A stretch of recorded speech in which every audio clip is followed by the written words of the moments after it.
Roh Shen Qingqiu segera terangkat oleh topik ini. Perhitungan yang disebutkan tidak benar-benar berbicara tentang perhitungan lama apapun, tetapi perjudian. Untuk mengatakannya terus terang, itu adalah pertaruhan pada kultivator muda yang Anda sukai. Kultivator juga membutuhkan sedikit hiburan. Selain itu, mereka tidak berhenti bertaruh dengan hal-hal norak seperti emas dan perak. Mereka bertaruh dengan hal-hal seperti teknik kultivasi yang berharga, batu roh, dan mengirim seorang murid ke sekte orang lain untuk pelatihan dan meningkatkan reputasi mereka.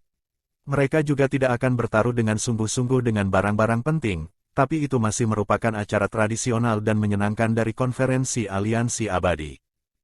Para pemimpin sekte yang sedikit lebih tua seperti generasi Yu Qingyuan tidak akan bermain dengan hal-hal seperti ini, tetapi secara alami akan ada orang yang mau bergabung dengan kesenangan. Bahkan beberapa saat telah berlalu ketika platform penglihatan sedang sibuk dengan aktivitas. Tidak ada kekurangan orang yang memasang taruhan untuk murid sekte atau divisi mereka sendiri yang menjanjikan. Sebagai contoh, Qi Qingqi bertaruh untuk Liu Mingyan. Shen Qingqiu tidak perlu mempertimbangkan apapun dan langsung bertaruh 1000 batu roh untuk Luo Binghe. Langkah yang terlalu besar ini mengejutkan semua orang di sekitarnya. Sesama anggota sekte semuanya bergumam dalam hati bagaimana mereka belum pernah mendengar nama ini, Luo Binghe sebelumnya. Sebenarnya, mereka tidak bisa disalahkan. Temperamen Luo Binghe saat ini agak sederhana dan rendah. Dia tidak mau mengklaim pujian untuk dirinya sendiri dan selalu melakukan perbuatan baik dan diam-diam pergi. Reputasinya tidak akan tumbuh, jadi itu sebabnya dia tidak bersinar. Para penonton tidak mengerti alasan apa yang membuat Shen Qingqiu seperti lukisan berwarna-warni dan sangat terinspirasi tentang muridnya. Dan di bawah level tertinggi, pemimpin upacara dengan energi dan nafas yang hebat menyimpulkan detail dari konferensi, setelah membiarkan semua kultivator baru dilantik dan secara resmi memulai penerimaan. Karena ada begitu banyak orang, mereka masuk melalui 12 pintu keluar yang berbeda dalam kelompok terlepas dari sekte mana mereka berasal. Semua kultivator pemula berpartisipasi dengan gugup melangkah ke batas ngarai Juedi. Acara dimulai, para tetua yang sudah terkenal dan sukses di lantai tertinggi tetap tenang dan diam dalam kekacauan sambil bercakap-cakap santai atau makan biji melon. Bagaimana orang-orang di luar tahu keadaan di dalam ngarai Juedi? Ada ratusan elang roh di dalam pemikatan. Elang roh dikendalikan oleh staf khusus untuk menonton.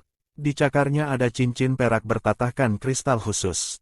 Saat melonjak, seluruh panorama di bawah ini berada dalam pandangan mereka dan diunggah ke banyak layar kristal yang terletak di depan platform tinggi. Tidak ada banyak perbedaan dibandingkan dengan peralatan kamera pengawasan modern. Beberapa orang berseri-seri, tentu saja, upacara pembukaannya nomor 1. Pada pengumuman merah, nama-nama 10 besar semua dalam emas yang cemerlang. Pada saat ini, nama di tempat pertama sudah menjadi karakter untuk Gong Yi Xiao. Kemudian diikuti oleh nomor 12. Dengan kata lain, dalam kurun waktu singkat setengah sichen, 1 jam, dia telah menyingkirkan 12 monster dan mendapatkan 12 manik-manik. Mengikuti di belakang di tempat kedua adalah Liu Mingyan, yang telah menyingkirkan monster dan mencapai 6 manik-manik, jarak di antara mereka 2 kali lipat. Layar kristal merefleksikan seorang remaja muda yang tampan dan bersemangat, sikapnya yang alami dan tidak terkendali seperti awan yang melayang dan air yang mengalir. Ketika dia bergerak, itu seperti kilat. Dalam sekejap, roh-roh yang sangat sedih yang datang di depannya dipotong, menghilang seperti asap dan menyebar seperti awan. Kenapa kamu seperti ini? Shen Qingqiu tersenyum tetapi tidak berbicara. Gong Yi Xiao ini tampak seperti menjanjikan secara positif dengan aura yang mendominasi. Tapi hehe, dia sebenarnya adalah umpan meriam yang setara dengan dirinya sendiri. Dia adalah sosok yang mewakili untuk, terlihat tampan, keluarga yang baik, talenta tinggi, disukai oleh para gadis, pria muda yang bersemangat dan bersemangat, sukses. Namun sayangnya, protagonisnya ada di sini. Anda harus menjadi umpan meriam untuk protagonis. Meskipun dalam pemikiran mayoritas akan menjadi yang pertama dalam daftar, sayangnya tidak akan bisa memimpin lama sebelum Luo Binghe menendangnya. Nama Luo Binghe sekarang di peringkat di tengah, digit kedua hanya 1. Shen Qingqiu tidak khawatir sedikitpun. Dia tahu bahwa ketika malam tiba, tidak akan ada yang bisa menangkal kekuatan Luo Binghe yang tak terhentikan dalam daftar. Pada saat itu, kerusuhan besar, plot yang menakutkan, akan segera dibuka gordennya.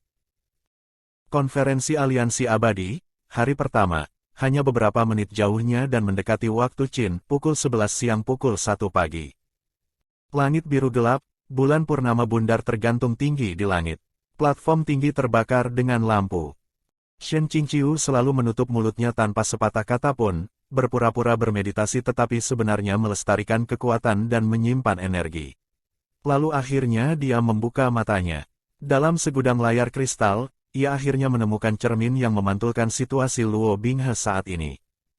Luo Binghe perlahan-lahan berjalan di hutan, membawa pedangnya di punggung, tubuhnya bersih, tampak sama sekali tidak terluka. Matanya seperti bintang dan sepertinya bisa menembus layar kristal.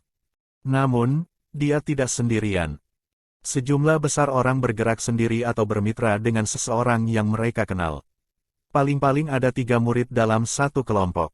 Tentu saja, ada juga kultivator wanita yang sangat kuat tetapi secara keseluruhan, kekuatan fisik dan psikologis mereka tidak cukup. Seringkali, mereka perlu dibantu oleh orang lain. Dalam kelompok ini, mereka semua adalah kakak perempuan yang lebih tua dan lebih muda yang memiliki hubungan baik. Di sepanjang jalan, mereka tampak seperti lelucon besar dan sama sekali tidak cocok dengan situasinya. Juga, ada terlalu banyak orang dan kekuatan individu mereka tidak dapat ditentukan, bagaimana manik-manik itu akan terbelah di antara mereka. Ini juga pertanyaan yang rumit. Di pihak Luo Binghe, 7 atau 8 orang mengikuti. Jika mereka bukan wanita yang lemah maka mereka adalah murid yang sangat muda. Adegan ini sangat menarik perhatian. Segera, beberapa orang bahkan berhenti menonton sosok Gong Yixiao dan berbalik untuk melihat pemandangan tim yang aneh ini. Di antara mereka, orang yang berjalan paling dekat dengan Luo Binghe adalah sosok dengan pakaian kuning muda, seorang murid istana Huanhua memegang mutiara malam. Akhir chapter 22.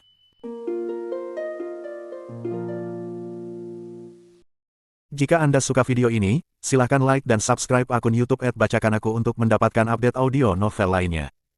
Terima kasih.